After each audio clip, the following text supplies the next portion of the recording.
Hello, everyone. It is your boy, Marco Alvarado, coming at you before this episode begins to just give you a heads up that the interview that I did with the 12th Human had some technical issues in the beginning, so the audio is a little spotty in some parts in the first half of it, but just keep listening, and at a certain point, it will get better. It'll get a hell of a lot clearer, and you'll be able to hear some really funny stories that the 12th Human, a great band, by the way, from New York, is going to tell us in that second part of the interview. Please listen to them on Spotify, Apple Music, and YouTube, and anywhere else you can get your music. They are on there. Stay tuned for some new music from them, which is coming out soon. And there's some pretty interesting tidbits of info in here about their upcoming stuff. They actually announced something on this show that nobody else has a scoop on except for your boys here at the Closers Podcast. So anyways, without any further ado, enjoy this episode. After the interview, Quinn and I talk about NFL Week 4 and give our games of the week for Week 5, and then we give our weekly recommendations. So, again, enjoy.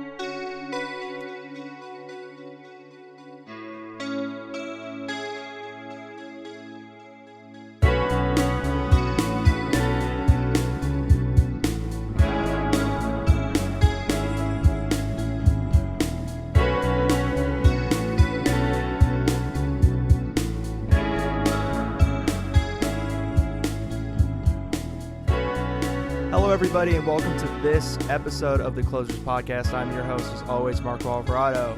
Before we jump in to the discussion with our guest for this episode, the 12th Human, I gotta say, please follow us on Instagram at the Closers Podcast, on Facebook at Closers Podcast, and subscribe to our YouTube channel. We are the Closers Podcast. Please share these episodes with your favorite people so we can build a community of favorite people. All right, so with that out of the way, without any further ado, the 12th Human are back on the show. Yo! Finally. What is up, guys? It's a pleasure to have you guys back. Yes, man. Thanks for having us. Of course. So, generally, just how have you guys been since the first time y'all been on? Things have been good. I mean, obviously, besides what's going on in the world, like, stuff with the band hasn't changed. We honestly think things have just gone better for us, actually. So yes. The 12th Human is the only redeeming factor of 2020. That is honestly, I would not disagree with that. So Eric and Joey were on the show before, and there's a third member of the 12th Human now. Brett, welcome to the show. You are now a closer. Congratulations. Good to be on, Marco. Yeah, so real quick before we move on to anything else, I saw last time we recorded in December, you guys had a music video out for one of your songs, and Brett was in it. Was he a member at the time? Yeah. Or was that kind of when Joey? So it was kind of like a one-man band, and then me and Joey kind of reunited our friendship, right? And then it was like a year after. Yeah. So me and Joey and Brett were best friends growing up, and then me and Joey like became close again about like 2-3 years ago, and then he was like, yo, dude, like, I want to play drums for you. And I was like, fuck yeah. Because I couldn't play out or anything when it was just me. So it kind of sucked. Yeah. And then Brett was in a band with us when we were young, too. So it just made sense. We got Brett in, too. That's awesome. Yeah. And it's really so much better now to have people to play with and write and fund the songs with. Yeah, the one person thing can get pretty old pretty fast. It can be pretty difficult. And expensive. Very expensive. Yeah. Very much so. With that music video, I believe it was for the song, what was it? You Got It From Me, I think? Yeah, You Got It From Me. Yeah, you guys are playing football and stuff. That was fun. That's a fun, super, like, very pop-punky song, and the music video fit perfectly. I don't think we had a chance to talk about that song on the last episode. Everyone that has seen that video does not know how cold it was that day. So really? It was fucking freezing up. Costume. I think we all got sick after because it was so cold, and we were all wearing like short shorts, and we were dressed like it was the summer, but it might have been like 25 degrees. It was, and you could kind of tell, like if you watch Joey playing drums when we're out on that field, he's hitting the drums so lightly. I was so miserable, and when I'm not trying to show, but Yeah, so like you guys just put out another video, an acoustic rendition of "I Met You in the Summer," which was the song that was featured on our first episode that we recorded. Yes, that's right. Almost a year ago, Yes. right? Mm-hmm. Yeah. So how was that process? I know that there's a big, update to that song that we'll touch on in a second, but just recording that video for that rendition, how was that experience? Yeah, it was sick. So Randy, who records all of our shit, he's fucking amazing. Pastoral Recordings, like, just took us to the next level.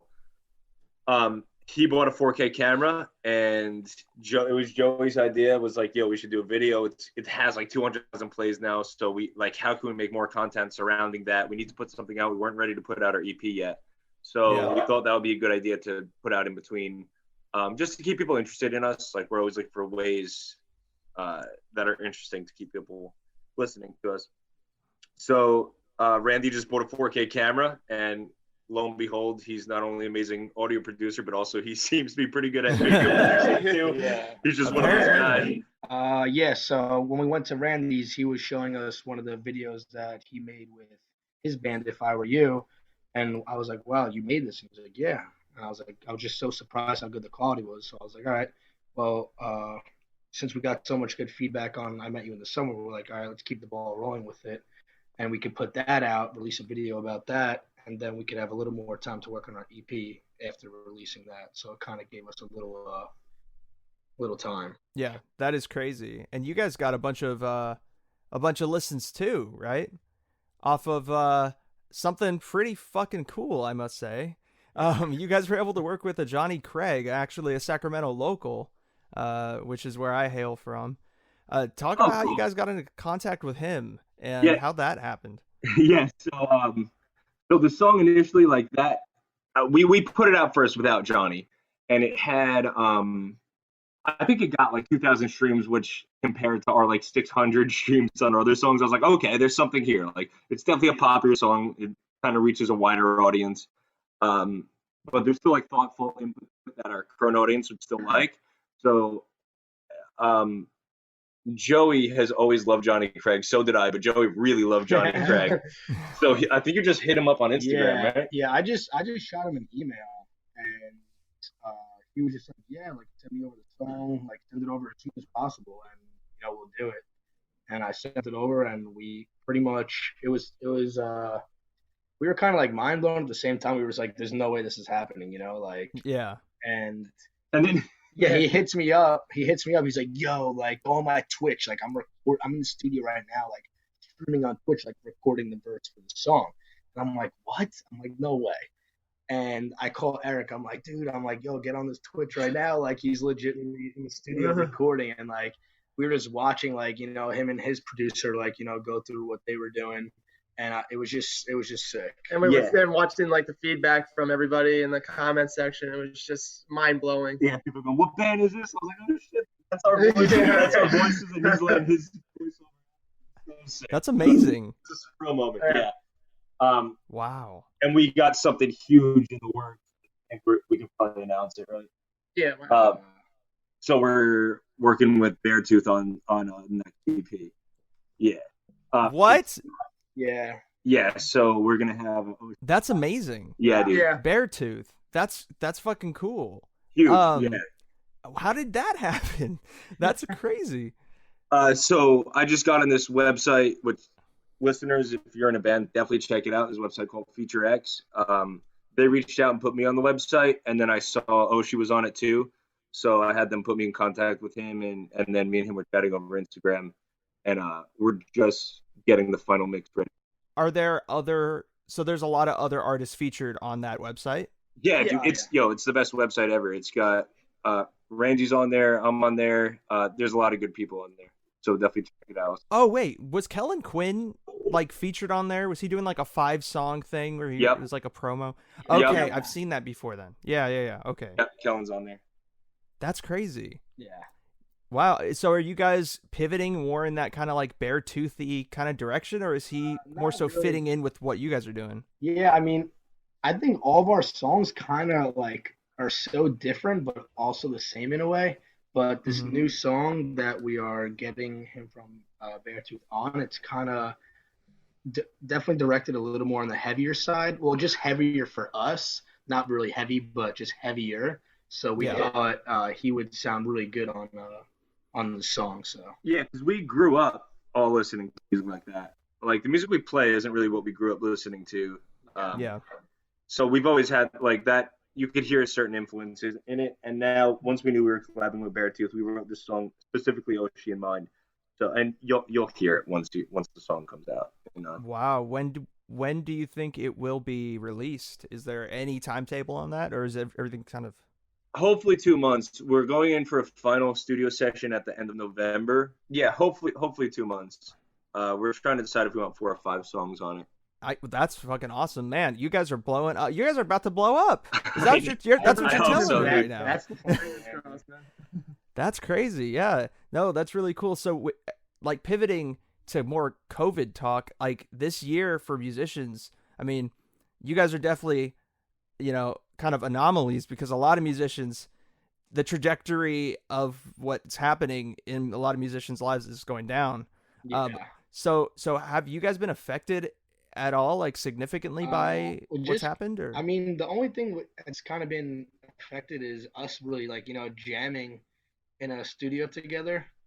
But other than that, I mean, since we haven't really started, playing shows or really anything, so it's really hasn't been affecting us. Like obviously a lot of people that are like on tour and stuff like that can't, play shows and like sell their merch. It's like really affecting them, but we've been doing pretty well. It's all about getting big online now. So that was kind of my goal from the start was, okay, let this go up online. Once you can tour and pack out a club, then that's when you should take that next step. But like, we weren't really affected by COVID at all because it's all digital anyway. I mean, and me and Joey, for the writing process, me and Joey will sit in his room with an acoustic and get the writing done regardless. So like our rehearsal studio shut down. So that kind of sucked, but it didn't really affect the writing. Yeah, we honestly had majority of the writing done kind of somewhat before COVID. So we just really didn't have a lot of time to rehearse. So when we went in the studio, it was kind of like we were a little rusty, but then we just, we just started thinking, letting our ideas run, and we recorded it. Yeah, we were just able to really fine tune it at that point. It sounds ridiculously good. That's really cool. So like, were the songs like I Met You in the Summer, were those songs, collaboratively, or was Eric, was that more so just kind of you and then so you kind of so I had that riff for like 3 or 4 years. I was always playing that riff, and I was like, I gotta fucking make a song out of this. Joey heard me playing the riff and he was like, what is that? And I was like, I don't know, it's just this thing I've been playing, I want to make a song out of it.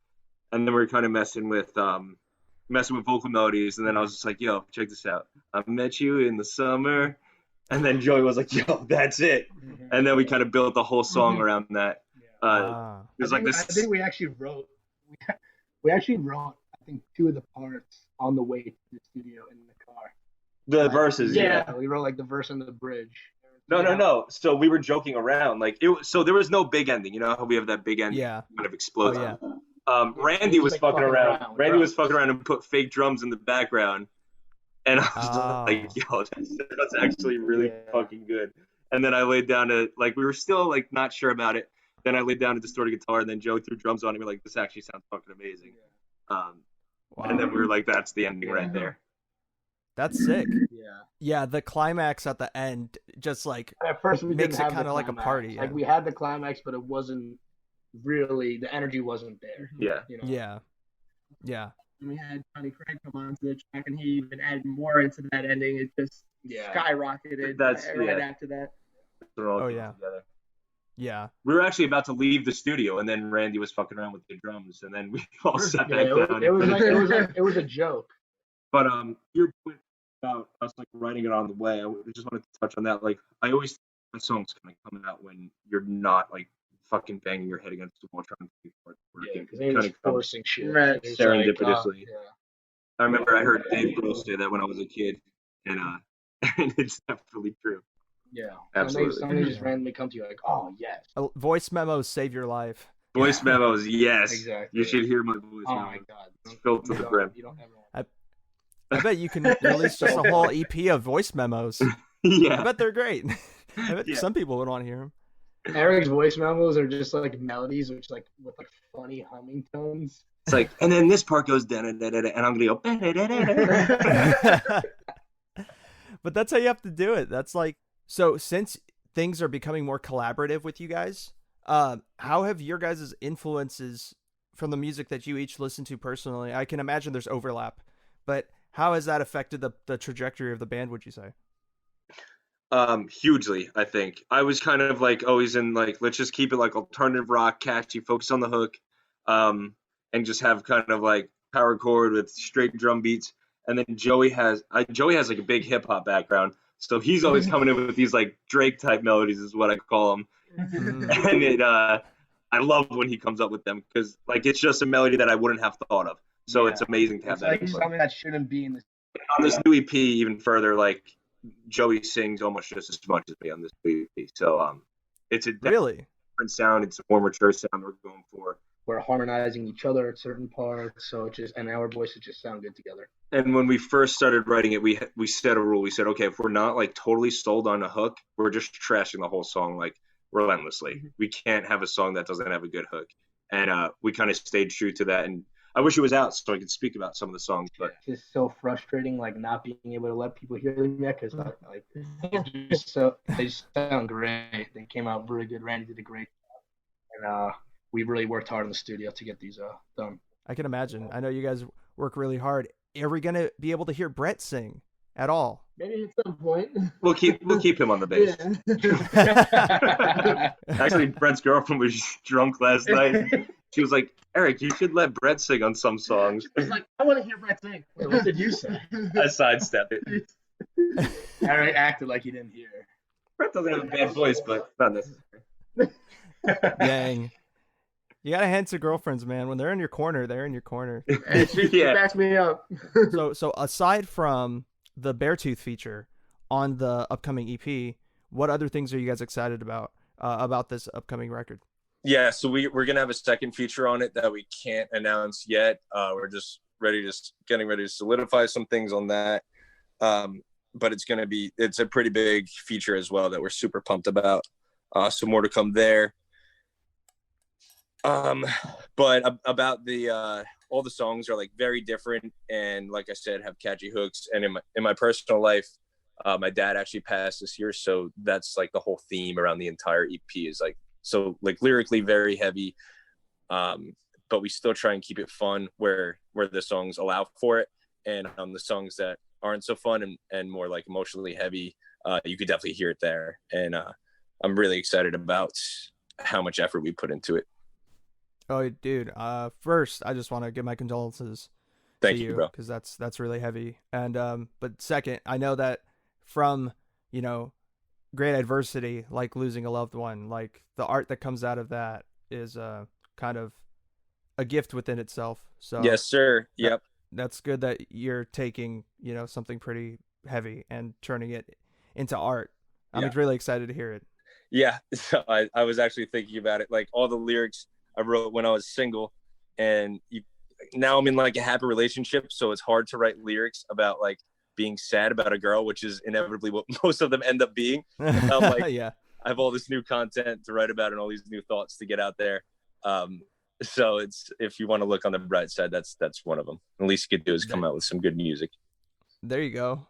Changing the circumstances around like in your life definitely makes, I don't know, for me at least, it pushed me to become like a better songwriter, because it's like, okay, I can't just pull out the same like card every time, like the same trick. Like I have to write about this other shit. Yeah, it's like whatever's going on in your life, it's like depending on what's going on, if something tragic happens and something good happens, it's like that's when your writing happens. You have to be inspired by something, or something tragic happens, something you're going through to inspire you to even write that, even if it's something bad. Yeah, that's true. Because that's literally what uninspired means, is when people make bad music. So I guess you need something to be inspired about. Never thought about that. Yeah. I'm super excited to hear it, and for that next feature, which hopefully we get to hear about that a lot sooner rather than later. Yeah, I don't want to jinx ourselves just yet.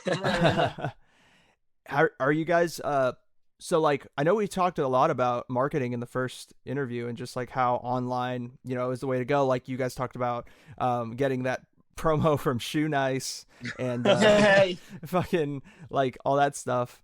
How have you guys noticed any difference with the online landscape ever since COVID has happened? Go ahead. I mean, I think probably better. I feel like people during this whole time had a lot less to do, so they were listening to more music. They were on their phones more. They were on their computers more. So I don't think in that situation it made it worse. Yeah. Do you guys think because of the? Oh, I'm sorry, Eric. Go for it. Yeah, just to add to that, a podcasts are really blowing up, so that's great for you. Have you seen a bump at all from that?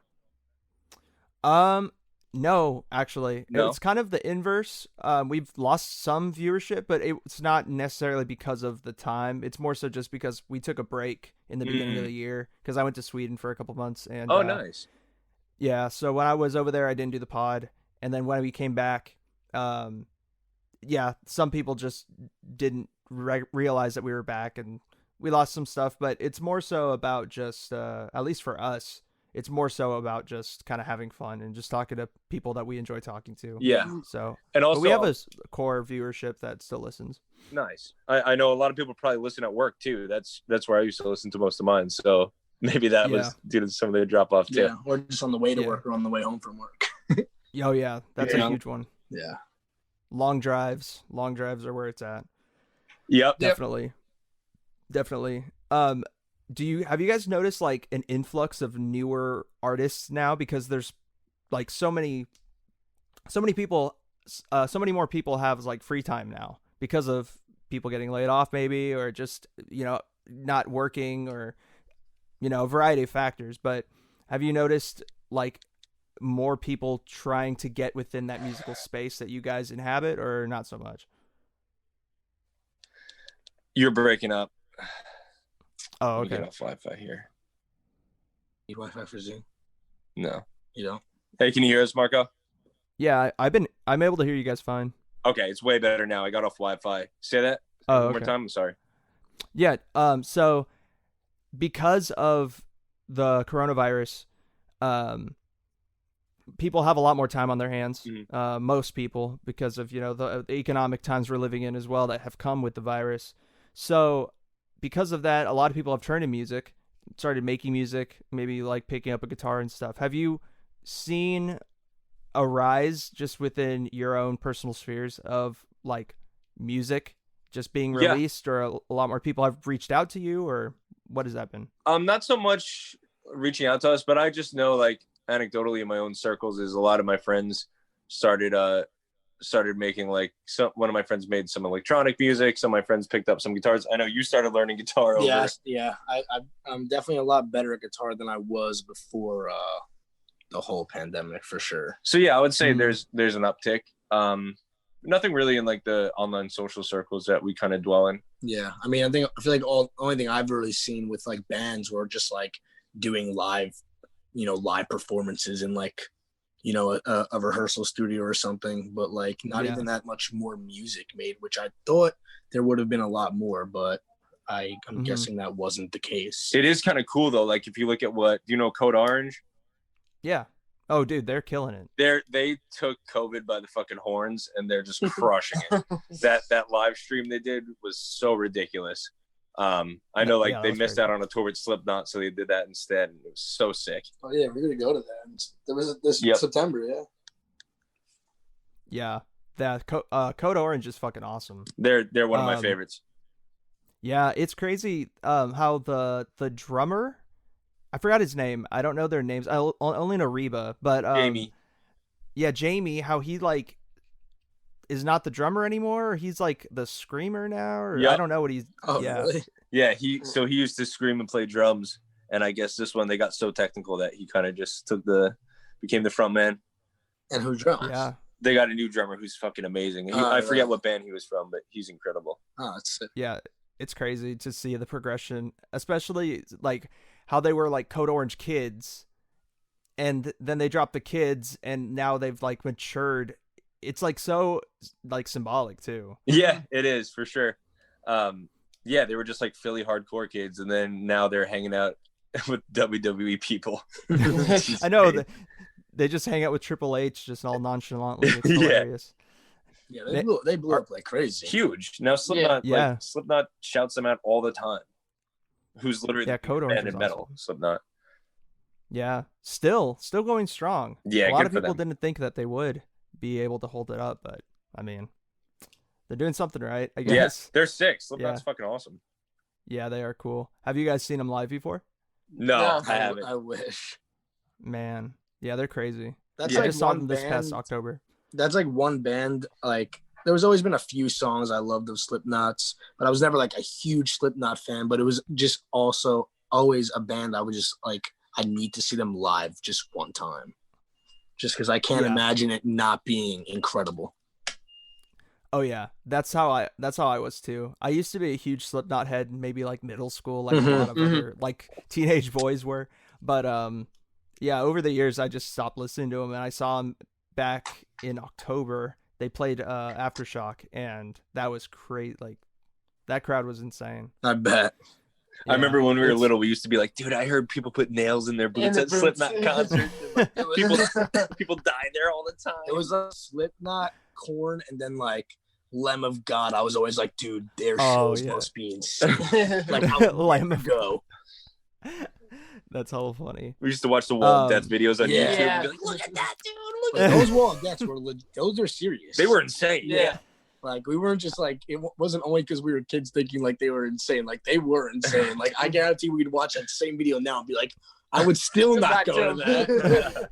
Like, have you guys ever been in a Wall of Death?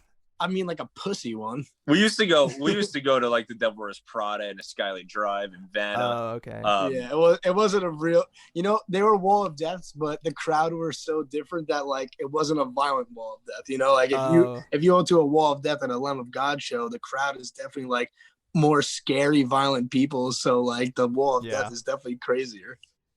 Yeah, it was like the scene core. Yeah, walls like, of death. You'd be just running into each other like little babies. Yeah. Man, I remember being in those back in the day and thinking I was like the hardest motherfucker of all time. What? Go ahead. You can say it. What are you gonna say?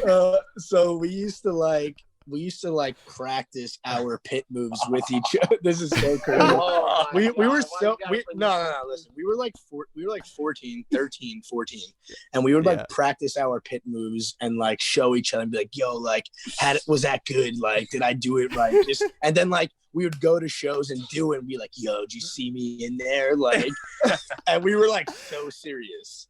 Oh my God. All three of you? Yeah. Listen, no shame. No shame. No, there's no shame at all. No shame. I better see you guys show off your moves in a music video at some some point. Oh God. We actually should. That'd be hilarious. You got to throw it back. Yeah. Oh my God. I remember literally and figuratively. I think I found a video on Eric's phone when we were younger of him like videotaping himself. No. Really? It was. We used to make VHS videos. And one day my family was putting in like an old family video, and then it like went to bad. overridden to us, like moshing to the Devil Wears Prada in our basement, and I jumped up and unplugged it, and they were like, what was that? It looks funny. I'm like, no, you guys are not fucking watching this. Oh my God. Oh my God. You just took the VHS out, just unraveled it in front of them. You're like, no. Also, it was like 4 years later, so I was 18 at the time, just humiliated. Wow. So we took it when we were 14, and then fast forward 4 years later, we're watching family videos, and that pops up. I'm like, oh no. Yeah, we were definitely an interesting group of kids. Like, I look back at it now, and I'm like, my parents must have been so worried for me, like, and worried for themselves as like parenting. Like, am I doing an okay job? Because we were just like, we were out of our minds. We wanted to be members of Jackass. So we would do crazy shit all the time. Oh, yeah, okay. We did crazy shit. Like, we were just the outcast of everyone. Totally. Like, complete outcast. But we didn't give a shit what anyone thought. That's cool though. Like that sort of placement within your like little hometown or wherever you guys grew up, like that offers a really unique perspective, I feel, especially for musicians, and like being kind of deemed as the outsider. Yeah, no, for sure. Like we were all in a band together as kids, and we're in a band together now, and we just happen to make like pretty good music now, but then we definitely did not. We just somehow like we just magically started writing way better. Like we somehow all got like I stopped playing drums for a while, and like I feel like I'm a better drummer now than I was then before I stopped, which doesn't even make sense. That's crazy. So were you like would you say that it also comes with maturity, just maybe as like a person? Because I've seen that within myself too. Definitely maturity, and also just way more experience. Like over the years, as you go on, you just experience whole new things. Well, I was always like, you guys weren't in bands, but I was always in bands from that moment when we were kids making bands, and then I went on to be in like a few metal bands and shit. So my songwriting definitely like never took a break, and I was always trying to make better songs, and it kind of culminated to this. I think we all just naturally always made music together, so it was always easy to write together, whether our talent is just better now, so our writing is better now because we're also comfortable with working with each other, so it just comes out good now. So it seems like you guys aren't trying to force it now, where maybe when you were younger there was a little bit more of that. Because we were like we were playing like a ton of live shows. We had to sell a ton of tickets. We had to practice so much, so like we had to be like, oh, we need this long of a set, so we have to write another song in this amount of time. The pressure was definitely crazy with like having to balance the selling the tickets with the writing, with the just making sure our live show is good. So it definitely was way more forced than it is now. And then add teenage angst onto that. And we would even have to like spend time like going out to like the mall and just showing people our songs just to get our name out there, just to kind of get people to help buy our tickets. We'd have to like play a song on an MP3 player in like some random person's ear out front of Hot Topic and be like, yeah, this is us. Like, do you like it enough to buy a ticket and go make them feel uncomfortable enough to give us $20? Were you guys ever one of those bands that went to Warped Tour and would like walk along the line and just be like, we're selling CDs? Like, do you want to? No, but I wish we did. We did not. So we're friends with we're pretty close with Spencer from Ice Nine Kills and a few of those guys, and that's what Spencer did to get big. He would walk up and down those lines when he was like 16, and fucking it worked, dude. And I wish we were doing that. Man, yeah, Ice Nine is huge, dude. I remember when they were first popping off, I was like, okay, this is just one of those other bands that is just gonna kind of die off. No, they have not. Good for them. Yeah, dude. And it's well deserved. They're really hard fucking workers, dude. And Spencer's an incredible vocalist. Oh, definitely. He definitely proved me wrong, and I'm glad to hear it for sure. Within that scene, I know, Joey, you said that you listened to you were a big fan of Johnny Craig growing up. So did you listen to him when he was in Dance Gavin Dance? Yeah. When did you the first show I ever been to, I think Dance Gavin Dance was Dance Gavin Dance from first to last, Skylight Drive. So the first show I ever went to in my entire life, Johnny Craig was there with Dance Gavin Dance. But then after that, I also liked him with Emarosa. Then I liked him with Slaves, and like now I listen to his solo projects. So like. Yeah, I just think he has, a great voice, and he's obviously musically talented to still be, making music and people still listening. So, yeah, it's pretty crazy. Was there any did you guys ever kind of pause and think about maybe not having Johnny Craig on that song just because of a lot of the controversies that he's had over the years? Was that ever did that ever weigh on you guys? Yeah, for sure. When we first got the opportunity, like there was me and Joey had a conversation like, yo, would this look bad? Blah, blah.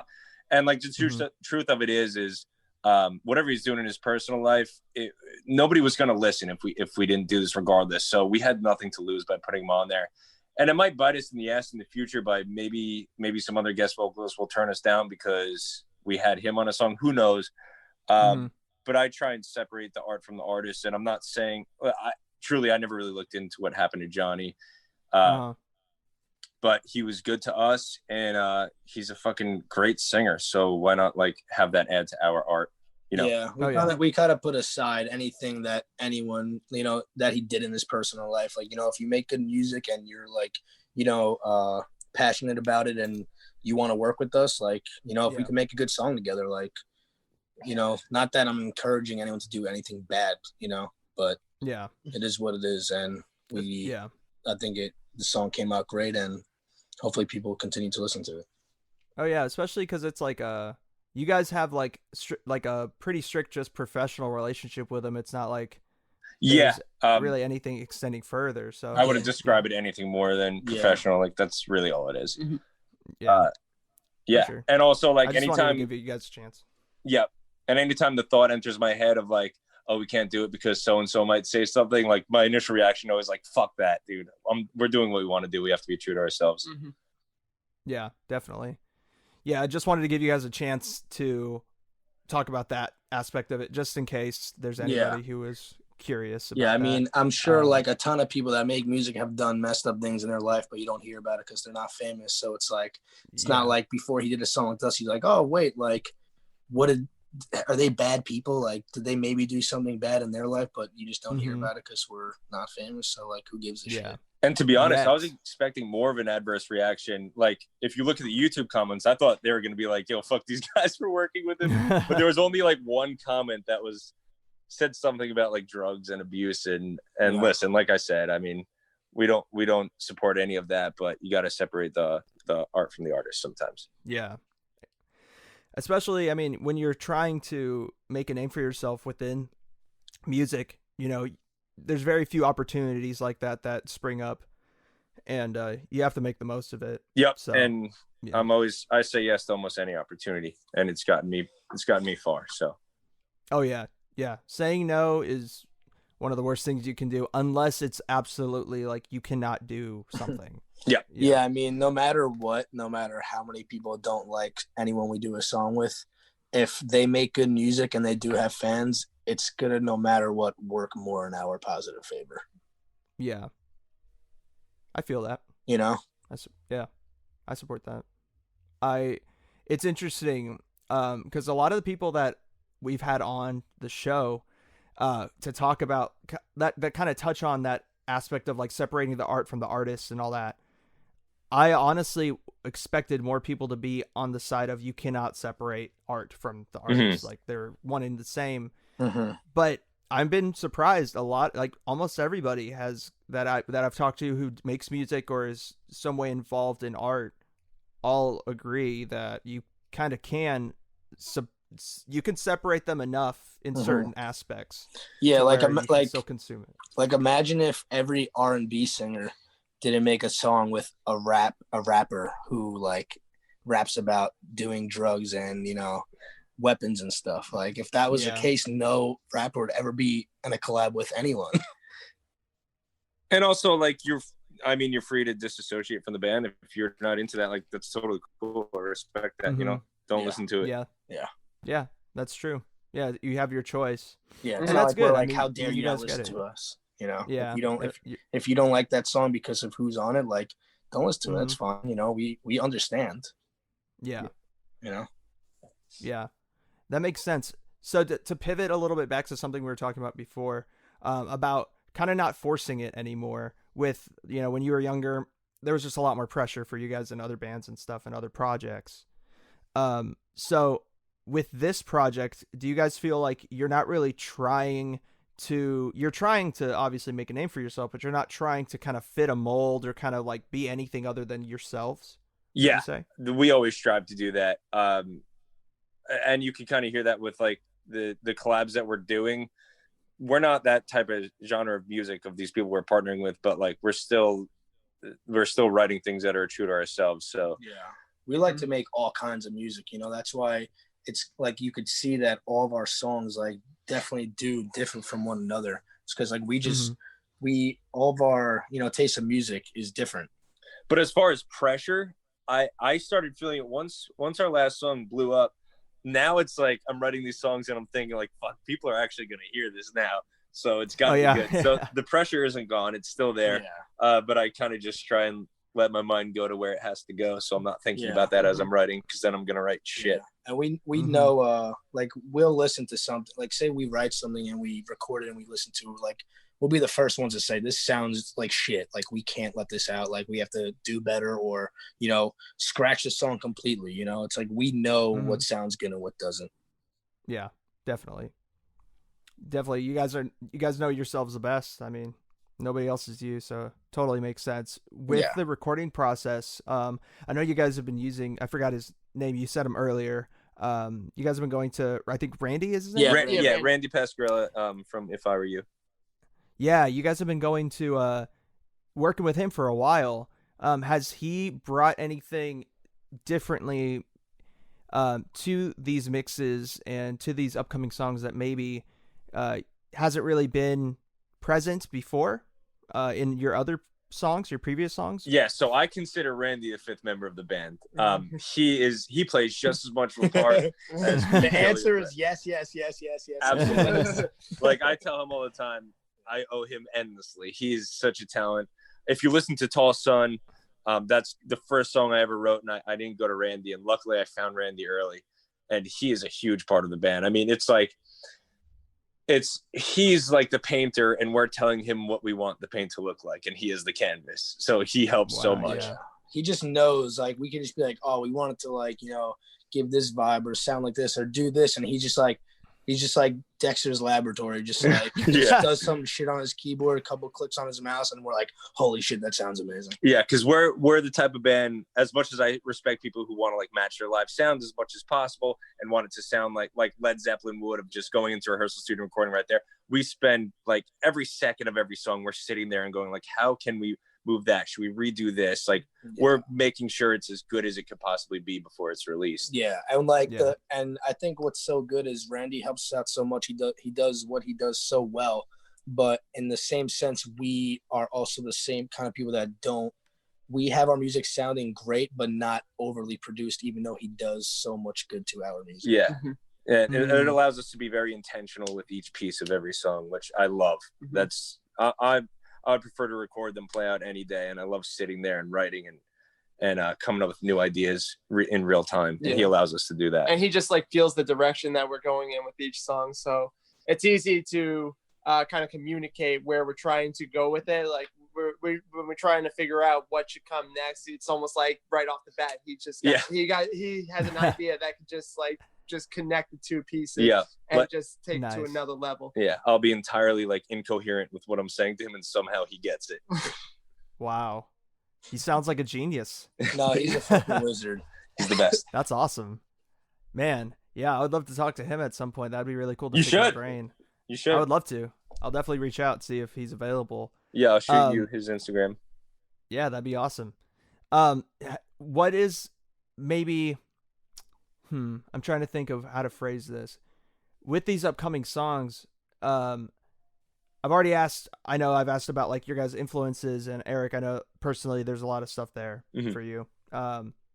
So after these songs are done and out, what is the next step? I don't know if we've gotten there yet. Well, we were definitely saying we definitely want to do a music video of the song that we're doing with him from Beartooth, because we just love this song so much. But yeah, we definitely want to move forward with you know, the next step of, you know, than just releasing music. Yeah, I think we're gonna start. I mean, we want to start playing out is what comes next after this. So we're talking to some venues in Brooklyn, and we're trying to get some cool stuff going there, and then eventually to a tour. And nice. I mean, the best next step would be to start making some money off of this, so that we could do it full time. That's where we want to be. That's the goal. Because right now we all work full-time jobs. Yeah, the goal is to do this for a living, for sure, because this is what we've always, you know, loved to do, and it's always been what we wanted to do for, you know, just our whole life growing up together. Yeah, it's really cool to see how, like you guys said, you know, for a time, you guys kind of all split apart for a time and now are coming together, and how it's all progressing. It's really, really like inspirational. Sure. It's kind of crazy. Like when we do record together, when we do practice together, like I'm not even kidding. Like I legitimately feel like 14 again. It doesn't even make sense. Like I'll forget how much time has passed, you know? Mm-hmm. It's wild. It's just so much easier to have fun with the guys that you already grew up with. Yeah, it just happens naturally, you know? It's like there really isn't any pressure because we just love doing it. Yeah, like amongst each other. Yeah, exactly. Like, we have a blast. Like other, we'll be practicing writing. We'll be goofing around. Like we just have fun. But as far as what comes next, it's depending on the feedback from this EP. If we could grow the fan base enough to come up with a full length, we'll do that. But if we still feel like there's another piece in between before we spend like the resources on a full length, we'll probably just do another EP. We'll see where it goes. I feel that. Do you guys? What are your guys' thoughts about like signing to a label or something like that? Is that something you guys would even entertain? Or is it more... I mean, if the right label comes along, yeah. But that's me and Joey actually had a big conversation about that the other day. Yeah, I mean, listen, if it was like Warner Brothers or somebody insane, like obviously. But if it's like a smaller time label, we know how to do everything on our own. Labels handle mostly distribution and marketing, and I think like we're building our network right now to where we don't need that. Yeah. I think really the next step would just be, get our content out, get as many fans as we can, release some merch, and then really we don't need a label. We have the records going fine. They sound great. I guess just really getting a booking agent and starting to, play around. Yeah. Not locally, just playing all over the place, because we're, as soon as we keep gradually getting fans all over the place and then start playing all over the place. Yeah. I'm very hesitant to like self-elect a gatekeeper when we don't need one. I feel that. Yeah. It's becoming less and less necessary. It really is. Other than like the funding would be great, but even that, like you end up owing them regardless. So I think the business model is going to shift. Oh, definitely. I mean, you already see with Spotify, there's so many changes happening just even within Spotify with Joe Rogan now signing on and all that shit just changing. Yeah, it's absolutely it's pretty crazy. Yeah. And even like people always complain that Spotify doesn't pay enough, but like, I mean, it's not much, but we don't have that many plays, but we got like a $250 check last month, which was like, I was not expecting that. I mean, it's small, it's nothing, but it was significant enough to where I was like, we really didn't get that many plays. I mean, 200,000 plays. I think it's a lot. I was like, fuck yeah. And we put it right back towards this next EP. Yeah, like if you think about it, like a record label, they're going to pay for you to record, get you, the right person to make your sound good and release it. We're doing that, and if these Spotify plays are paying for us to, record our studio time and stuff. So it's like, why do you need a record label? They're just going to be taking our money that we would be making. Yeah. So I'm like very grateful that things like Spotify exist that could even give us $1 back. Yeah. How can people even complain? Like they're giving us money for just nothing. Yeah. We're just putting stuff on there. Like, they don't have to give us anything. Yeah. Yeah, that is true. So like, how did that check work? Like they mailed it to you? No, like, I just connected my PayPal through our distributing service, and I think they took a little cut, and then it just ended up in our PayPal. Then I transferred it right over to our producer. That's amazing. Yeah, our checks go directly to recording. Yeah, that's good. I mean, it definitely, you guys are super driven and you guys know what you want. And that's like the first step, is knowing exactly where you want to be. Where's the end goal? Yeah. A lot of music artists, a lot of bands and, artists of the like, they kind of they start and there's no like progression. It's just like, well, I'm just going to put music out and just like kind of hope. Yeah. But it's like, you have to have a strategy. You guys definitely have that strategy. So yeah. really I cool. mean, we don't give ourselves a choice. There's only one outcome that we're fighting for. And yeah. Chad really just put everything into it. I feel that. Is there going to be a live stream soon? Are you guys planning on entering that world? I brought that up the other day, actually. Yeah. We might rent out like a kind of like probably a rehearsal studio and have some cool shit. Yeah, I mean, if we got to find like the right audio engineer, and we have to find the right people on it, because none of us are capable of doing that. But we were thinking about like maybe getting a small venue or even a rehearsal studio and doing some sort of live stream like surrounding the release of the EP, which would be really cool. That'd be sick. Yeah. That'd be super cool to have like find a way, if he'd be down, to have like Johnny Craig like Zoom his like himself singing his part of the Summer or something. That'd be crazy. That would be fucking awesome. That'd be crazy. Yeah, that'd be super sick. I know that like we brought up Code Orange and stuff and how they did their live stream. So I was just wondering what direction you guys would kind of go into. I think similar to that. I yeah. think that they're spearheading like where the industry needs to go right now, and it's a great lead to follow. So something along those lines, I would be cool to get kind of visual effects going too. I don't know. We'll figure it out. But that's cool. That's a possibility for sure. Mm-hmm. I'm excited Absolutely. for that. And if not, I mean, more videos in the vein of what we did for I Met You in the summer, at the very least. Nice. Yeah. Just putting out content. That's the most important thing, like we talked about in the first episode. Yep. That's definitely a huge, huge part of it. Yeah. And we're trying to, we had our own podcast and it kind of fell apart. We stopped doing it. We had issues with our gear and we just gave up. So we got to get that going again, because that was a lot of fun. And I think it's a good way to get people in the door. Yeah, I listened to a couple of those episodes beforehand to get me like prepare me but to just like brush up again, like, oh yeah, these guys, all right, cool, like I know like where I can hit the like what to hit on and like how they kind of are with each other. So you guys have great chemistry as a trio, and it's really fun to hear you guys kind of talk. That's why I was so looking forward to having you guys back on. So yeah, we get pretty silly on that thing. I love that shit. That's so funny. That's what makes it like the best, to like feel like you're sitting in on like three people that really get along, three best friends just like shooting the shit. Yeah, that's exactly. The best part. Just watching YouTube videos. We're trying to just make it like we're sitting down watching YouTube videos. We may or may not do a little bit of shrooms before and really get the chemistry going. But we got to get that going again. Thank you. Yeah, if you guys, like I said, if you guys need anything, if you guys need any help or anything, just definitely let me know. You got it. I'm going to take you up on that for sure. But yeah, it looks like we're about at time. So is there anything you guys want to say before we get on out of here? No, thank you so much for having us, dude. Fucking awesome. It's always fun. And thank you for allowing us to kind of explain like the direction of this EP. Oh yeah, dude. I'm excited for it. Can't wait to be able to share more with the Closers Podcast family. And if you guys ever get that tour situated when COVID kind of blows by, let me know if you're coming out west. Hell Definitely yes. let me know. Oh yeah, dude. This is a must. It'll happen. Oh yeah, doing a live podcast with you guys would be super fun. Oh, absolutely. That would be amazing. Yeah. Yeah, that'd be Hell sick. Yes. So definitely let me know about that. But anyways, next up we got our weekly NFL Games of the Week talk, and then we're going to hit on our weekly recommendations.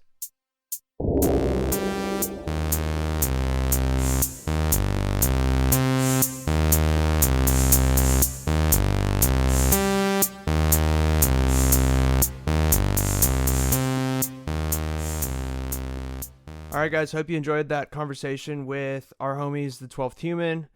Now it is time for our weekly NFL Games of the Week and weekly recs. So, Quinn, one of our games of the week actually got postponed till further notice, actually till week 7. We do know that, actually. It got postponed till then because of the Tennessee Titans' ineptitude and getting over 20 people infected with COVID in that organization. So they had to postpone it, and it's looking like that the Bills and Titans game may have to get moved as well, which is their upcoming bout with the Buffalo Bills for this upcoming week 5. So we're not going to be able to go over one of our games of the week, but the second game of the week that I said was the game of the week was Vikings Texans. Now, originally, before the news that came out today, I didn't feel like we really needed to cover this game. But now that we have new news, I think before we jump into week 5 games of the week, we definitely need to hit on the fact that head coach and GM, or should I say former head coach and former GM of the Houston Texans, Bill O'Brien, is now fired. He got fired today. So what is your reaction to this, Quinn? Completely unexpected. I mean, not totally unexpected. Like when the news broke, when I heard the news, it didn't shock me. I'm not surprised, motherfucker. But it did take me back. Like, wow, it was earlier than I thought. Mm-hmm. But it does not come as a surprise. Yeah, I predicted it last week. I said this is a loser leaves town match. The loser left town. He's gone. He is gone. The loser is out of town. They're literally, I mean, it's not like they lost badly in some of those games, you know? Yeah, but they were competitive throughout. I think it's with Bill O'Brien making the decisions as a coach and as a GM, the owner, I could imagine, was looking at this and being like, we traded DeAndre Hopkins. We got back David Johnson, who hasn't done shit. And we're 0-4. Arguably, we have a better roster than Arizona, but they have DeAndre Hopkins and they have 2 more wins than us. Like, what are we doing here? This guy doesn't know what he's doing. I honestly thought he was going to get fired last year. I thought he should have gotten fired after that loss to the Chiefs. Like, the fact that the Chiefs went and won the Super Bowl offered him an out. Because they're the Super Bowl champions. They were the best team last year. That's inarguable because they won the Super Bowl. So, I mean, that kind of saved Bill O'Brien's job. But now, 4 weeks in, you lose to another 0-3 team, the Minnesota Vikings, who finally got Adam Thielen involved, finally was able to really move the ball, and they looked decent. I'm not going to say they look like the Vikings of old, but they look okay. They might be able to hang in there for a wild card spot at the end of the year, but they're on the rebound. Yeah. They're gaining momentum. I would say that. But I mean, there's really not much else to say other than I hope that the Houston Texans get a good coach, because for the past decade, we've seen middling Houston Texans teams. Gary Kubiak. Yeah. Who are some other Texans head coaches? Gary Kubiak, Bill O'Brien. Wasn't who's the defensive coordinator? Romeo Crennel? Was Romeo Crennel No, he was with Dallas, right? Yeah, he was with Dallas. Oh, and that's the coach Houston played this past week, Gary Kubiak, who is the coach of the Minnesota Vikings. All right, so here, yeah, you're right. So Don Capers is their first coach. Gary Kubiak is their second coach, 2 AFC South championships, 2011, 2012. Wade Phillips was a coach for 1 season in 2013. Wade, yeah, that's who I was. Bill O'Brien for 4 seasons. And now Romeo Crennel. Really? I thought Bill O'Brien was with the team since 2014. I thought he was head coach for 7 years, my bad. Oh, okay. Interesting. Yeah, Romeo Crennel is now the head coach, interim. Wow. What do you think about that? I mean, Romeo Crennel's all right, but as a defensive coordinator, he's better than a head coach. I mean, that's obvious. He has credentials. But with those credentials, he wasn't able to do shit with the Cowboys. He wasn't able to do shit with the Browns. I don't think he's a good head coach, but as a coordinator, I mean, there's very few guys who I would rather want on my team. Is there anyone that you could think of that you would like to see be the head coach of the Houston Texans? Maybe going forward, do you think Romeo Crennel is a bridge coach? Definitely. I don't see him inheriting that job unless they literally go close to undefeated now. You know, if he can get 10 wins out of this team and go 10-6, maybe that'll get him in the playoffs for sure. But I don't know. I mean, that's a tall order from a head coach, a defensive-minded head coach that has a really stale offense to begin with, and a pretty stale defense too. So, I mean, I just don't think they have the talent. I think they. Go ahead. My bad. I was just gonna say I think DeAndre Hopkins filled up a lot of gaps on that. I mean, he's generational. He's a generational talent. Yeah, right? Yeah. So his presence alone adds such a huge dynamic to an offense. Yeah. Now, I just checked Sports Illustrated's website, and this was written September 11th, I think, of this year. Future head coaching candidates, September 11th, and they mentioned this guy. Let me run this by you. I think this is a good fit. Byron Leftwich, future head coach of the Houston Texans. Byron Leftwich, who's he coaching now? He's the offensive coordinator for the Bucks. Okay. I mean, that's definitely the type of place where a current good coordinator would get their shot in Houston. A young guy. I mean, Byron Leftwich is all right. You want a guy to grow your quarterback with. That's the new thing nowadays, man. Yeah, I don't know about that. I mean, you got Sean McVay, Kyle Shanahan. I just see fault in that philosophy because then you have to pay. Your quarterback isn't going to stay young forever. And if I'm not saying I agree with it. I'm just saying it's a trend. I honestly think that the Texans are the type of team that they want to follow the Patriots in every single way. They want to try to just be the Patriots so bad that they copy their colors too. Their colors aren't copied. What do you mean? They're navy blue and red and gray. They're kind of. There's a little purple in there. What? No, there's not. In the Houston Texans, there's no purple. There's no purple. There's a purple hue in that blue. No, that's navy blue. It's that is navy blue. I don't understand. And the reds aren't quite the same. They're like a softer color. Okay, sure, but at the end of the day, it's a red and a blue. It is a red and a blue. I'll give you that. Well, actually, these uniforms do look very much like the Patriots. Regardless of the details on the specifics of their different types of shades, my point being, they've tried to mimic the Patriot way so far as to give Bill O'Brien both head coaching power and GM power. So I think that the next logical step, if they want to continue being like the Patriots, is to offer Bill Belichick's son the head coaching job, who is a current assistant coach in New England. And I could totally see the Houston Texans doing something stupid like that. I really could.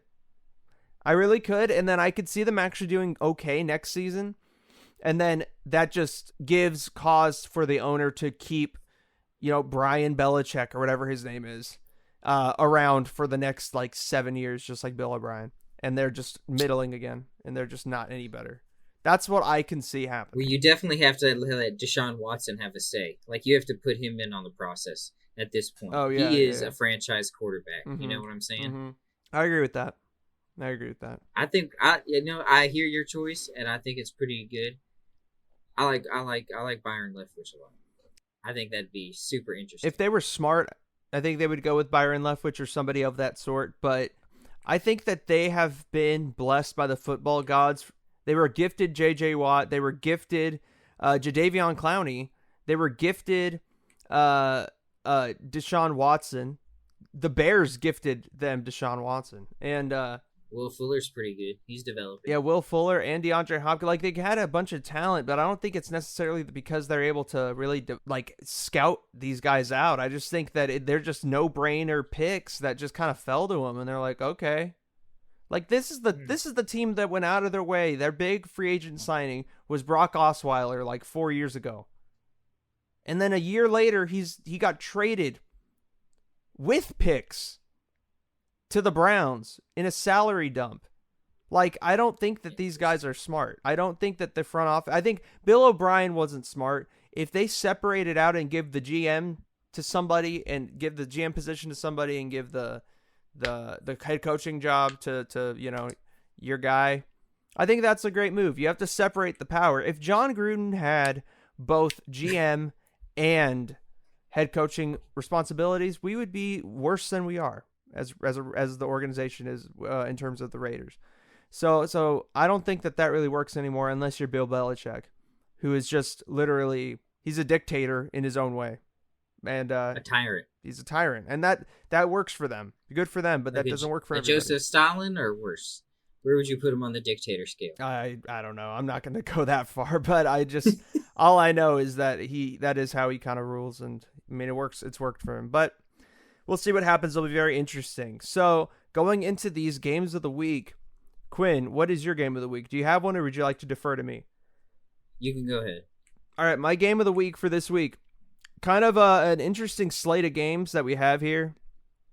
We have two byes, Lions and Packers. Right, those are important ones. Yeah, they're our second bye weeks. We weren't supposed to have a bye week in week 4, but because of the Titans and Steelers game getting moved down to week 7, their bye week was last week. So now we are looking at a new slate with possibly, like I said in the beginning, the Bills and the Titans also not playing this week. So we'll see what happens, but I'm going to stay away from the Bills and Titans game just for the sake of next week's episode. That is a really good game if it does happen, but we're not sure if that will. So I guess the next logical one, just from records, and honestly from kind of excitement, because both these teams are kind of on the upswing, Colts versus Browns in Cleveland. Now, these are two teams that have been up and down this season. The Colts have won 3 games, have lost 1. They beat the Vikings, the Jets, and the Bears. Lost to the Jags in the first game of the season. That was the game that everybody kind of flipped out and thought that the Jaguars really could do something this season. They really haven't done shit since. But, going back to the Colts, Phillip Rivers hasn't looked half bad. He has a better team around him than he did in LA, but they're also a healthier team overall, aside from Marlon Mack getting hurt. So on the Indianapolis side of things, it's going to be very interesting to see how they go forward in this game, how they attack that defense of the Browns, which, that defense isn't really their weakness. The defense for the Browns is actually, surprisingly, their strong suit. What's their weakness is actually their offense, I would say. And that offense has just been hurt, has been dealt a blow, I should say, by losing Nick Chubb for at least the next 6 weeks. So now they have to rely entirely on Kareem Hunt. And that, two-headed backfield was definitely their one bright spot on offense. And now that it's literally the Kareem Hunt show, fantasy owners of Kareem Hunt rejoice. But that's all who should be rejoicing right now. If you're rooting for the Browns in any fashion, they lost their first game to the Ravens and then beat the Bengals, the Washington Football Club, and the Cowboys. And now they play the Colts.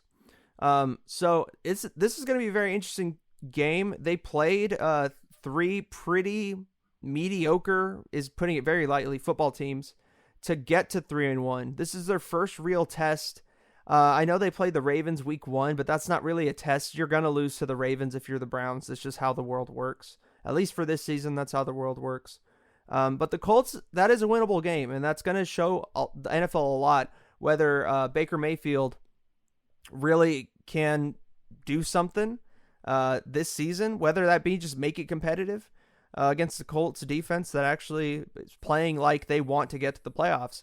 They're playing very, very inspired ball. And also that tight end for the Colts, Mo Alex Cox, my man, MAC, is playing lights out too. He's gotten a touchdown in every game, all the last 3 games, I should say. So it's going to be very interesting to see. My prediction for this game, I'm actually going to give it to the Browns. I feel like there's an upset coming. This is exactly the type of game that Phillip Rivers loses. He's riding high, feeling good, and he is never really able, even with the Chargers, he was never really able to hold a winning streak for too long. There always was a loss. I think that this game is going to do it. I don't think Baker's going to outduel Phillip, but I think that with the enhanced workload, Kareem Hunt will be able to kind of drive the team down the field, and it'll be more so the Kareem Hunt show than the Baker Mayfield show. And they'll win the game, and I'm going to say 24-17. Interesting. I agree with you. And you pretty much summed it all up. And but what's even more interesting is that you mentioned the AFC North. I think this is the week of the AFC North because my game of the week is the Baltimore Ravens and the Cincinnati Bengals. That's a good game. The Cincinnati Bengals have been competitive week in and week out. I think Joe Burrow has proven himself to be legit. He's definitely not a flub. Mm-hmm. And they got weapons. Joe Mixon had an awesome last week. Looks like he's hitting the ground running. They still got Geno Atkins on defense. Yeah. And they still got A.J. Green, John Ross. The Bengals have a really solid roster. Yeah. They're really just a few pieces away. Mm-hmm. And a year or 2 in development with Joe Burrow. And then, of course, you got the Baltimore Ravens. We know who they are. Lamar Jackson, former MVP. Yeah. Mark Andrews. He's a gangster. No one even talks about him as far as tight end production. Yeah. Mark Ingram, Marquise Brown. Yeah, they have some weapons for sure. And Dobbins too. Dobbins has been looking all right. This is arguably, along with the NFC West, the most competitive division of football right now. I mean, the Steelers are undefeated. I mean, of course, they had a game delayed. Yeah. But they're still undefeated. Mm-hmm. The Ravens are 3-1. The Browns are 3-1, and the Bengals are 1-2-1. Yeah, a competitive 1-2-1. Yeah, exactly. That game, that tie easily could have been and should have been won by Cincinnati. Yeah. And my official pick is, I'm riding the Cincinnati Bengal train. I think the Bengals are going to upset the Baltimore Ravens in a low-scoring affair. I'm going to say 17-10. Really? Joe Mixon gets a touchdown, and so does John Ross. I'm gonna go. That's my call. I'm gonna go with Baltimore in this one, but I'm gonna go in a very high-scoring game. I think Joe Burrow is gonna be able to really give. Joe Burrow and the Cincinnati offense is going to be able to give the Baltimore defense, which got exposed, not just against Kansas City, but this whole season they've kind of been getting exposed, even by Houston. They allowed Houston to come back in that game a couple weeks ago. The Baltimore was able to close it out, and on the stat sheet it doesn't look like there was much of a contest, but there was a couple stretches where Houston looked like they were really coming back, and I think that shows that the Ravens are running more of a bend but don't break type of defense, which can only hold you for so long, especially if you're already playing that way in the beginning of the season. So I'm going to go Baltimore 34, Cincinnati 30. It's going to be a very close game, and in the end, Lamar Jackson's legs is going to get it done. Are going to get it done for the Ravens, but Joe Burrow will definitely 100% cement himself this week as a starter in the league. All right. So we're kind of both on the same page, but not.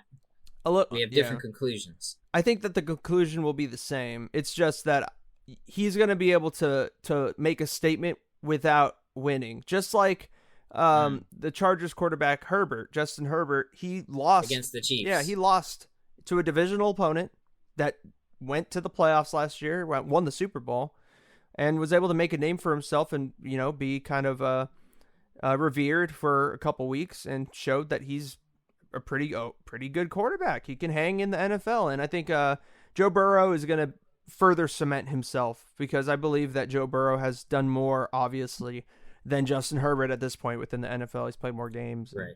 So I think. Do you think Joe Mixon has a big day? I would give Joe Mixon out of, I say 30 for them.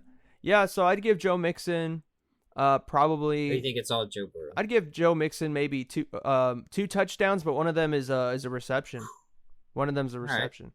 So okay. Both Joes get to eat on that one. And you're saying the Cincinnati Bengals won't be able to play contain against Lamar Jackson. He'll just scramble up the middle, break off. I think that defense still is lacking some ballers on that side on that side of the ball. Yeah, I think that they still got Pernell McPhee, or not Baltimore's. I mean Cincinnati's, because they're going up against Lamar Jackson. So I think that they got Geno Atkins and. Oh man, yeah, you're right. I was thinking back in the day when they had like Ray Maliuga. Yeah, they had like Vontez Burfict and on all those guys. Yeah, those were the days, but those days are gone, and they need some new guys on that defensive side. It's going to be a while before they get them, but I mean, once you have the quarterback like that, everything else just kind of starts to magically fall into place. It's kind of funny how that works out. Let me ask you this: what do you think the identity of the Cincinnati Bengals should be if you were developing their franchise? How would Marco Alvarado shape the Bengals? I would make it. I would pivot the personality. I would pivot. I would pivot the personality of the Bengals to be centered entirely around Joe Burrow's personality. That cool, calm, collected, never bothered, never rattled type of mentality. I mean, that's his poise. That's what I would want my team to play, with poise, like they've been there before, even if they haven't. And that is going to take some faking it till you make it.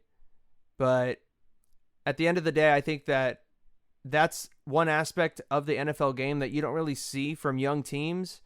Every team goes through growing pains, and I'm not saying that this Bengals team won't, but I think that that if you try to take it from that approach and truly take each game from that kind of cool, calm, and collected type of standpoint, overall, I think your end results are going to be better, because you're not going to get too pumped up over a win, but you're also not going to get too down over a loss. And I feel like a lot of young teams, led by young quarterbacks, tend to really hang on losses.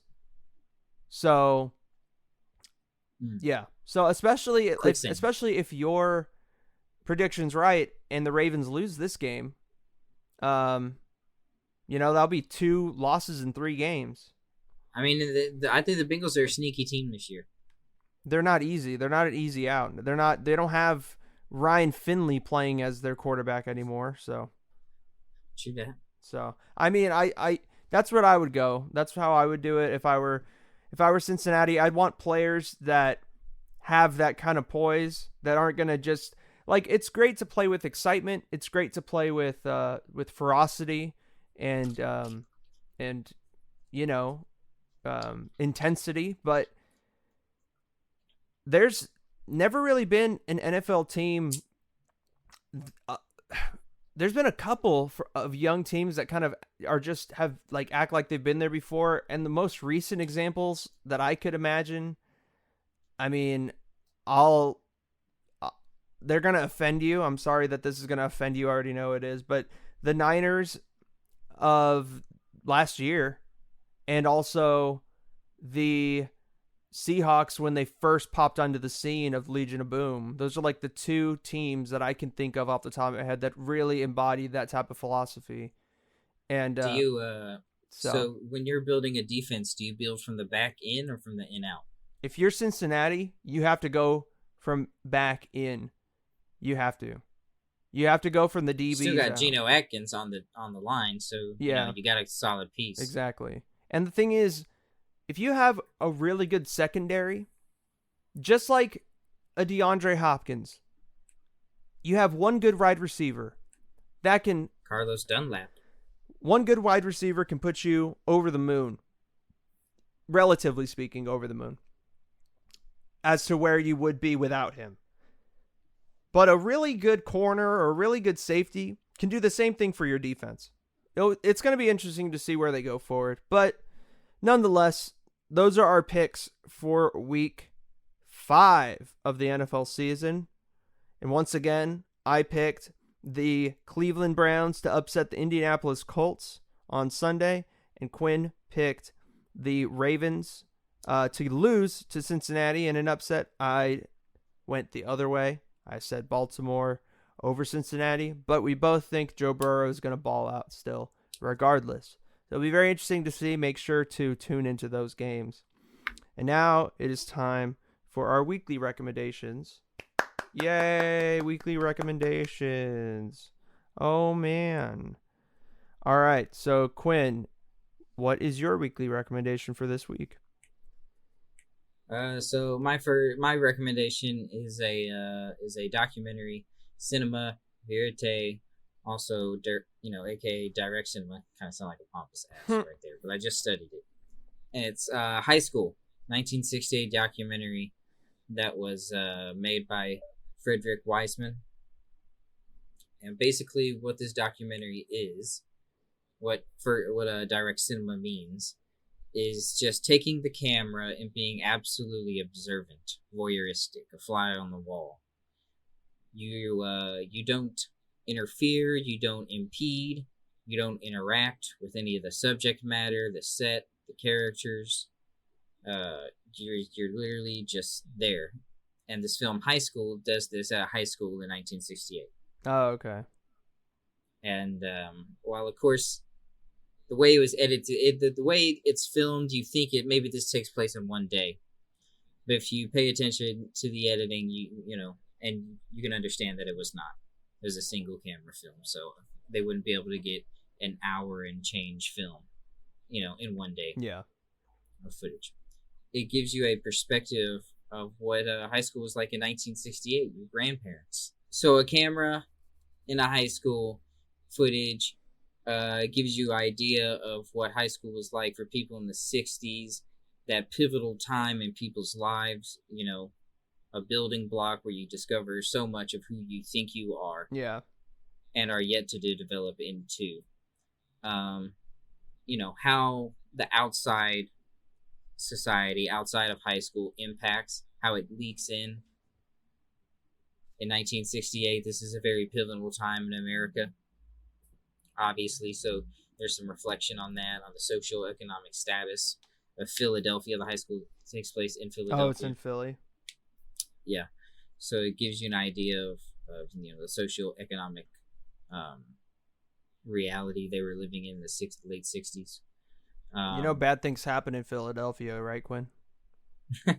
Yeah. But, yeah, it's pretty much, you know, you're a fly on the wall, a day in 1968, a quote-unquote day. I can't recommend it enough. It's really interesting. It's really well shot.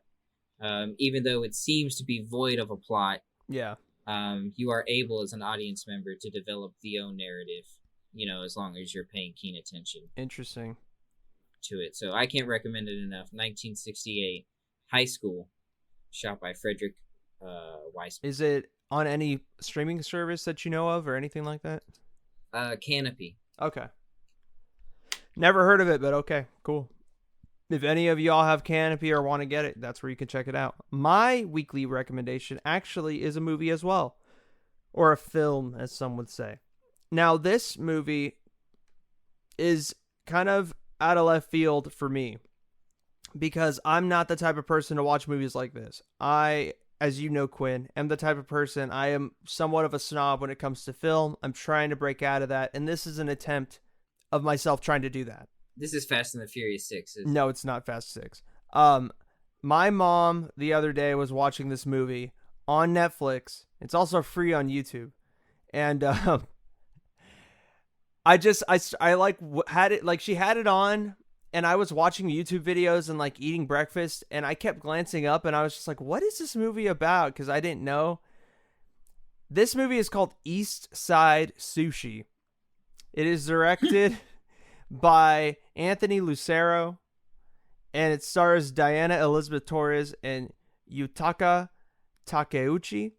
And basically it's about a woman named Juana who aspires to be a sushi chef while working in a Japanese restaurant, and she is a Latina. So she wanna be a sushi chef?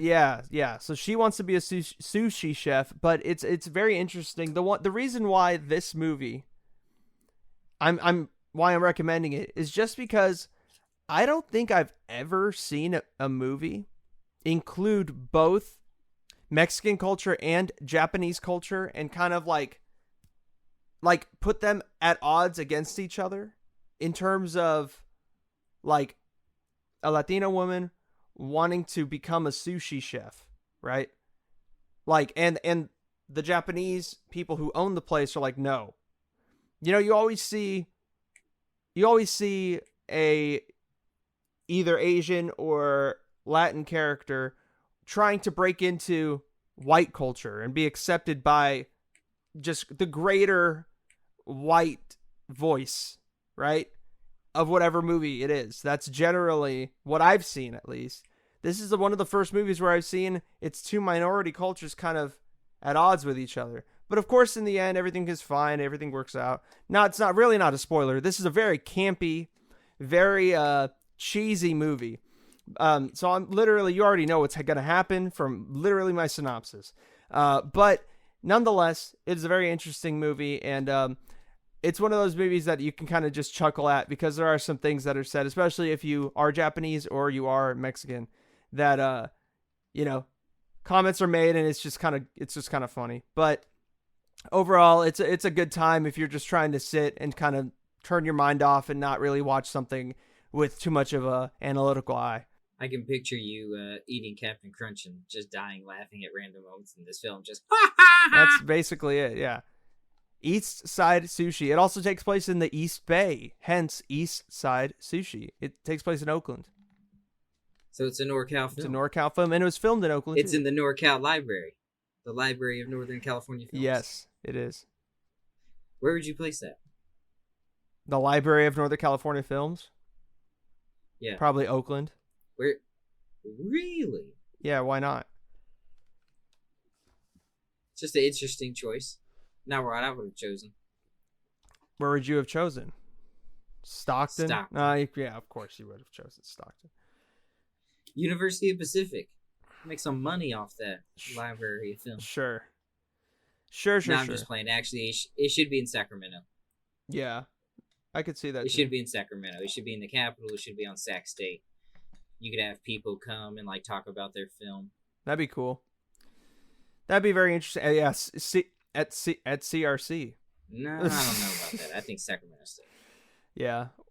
CRC is not a fan of culture. True. That's true. The people there have no. I'm just playing. I love CRC. I have a degree from CRC. Yeah, me too. Yeah, so that's my pick for this week. Definitely check it out. Like I said, it's free to watch on YouTube if you don't have Netflix. If you have Netflix, watch it on there too. But yeah, this is kind of all we got for this week. Hope you enjoyed my discussion with the 12th Human, and hope you enjoyed our talk on the NFL games of the week and our weekly recs. As always, please follow us on Instagram at The Closest Podcast, on Facebook at Closest Podcast, and subscribe to our YouTube channel. We are The Closest Podcast. Next week, we are probably going to have a guest on. We definitely are going to have a guest on, but that will be announced at a future date. So without any further ado, on behalf of Quinn Kalani and The Closest Podcast, I'm Marco Alvarado, and we will talk to you soon. Take care.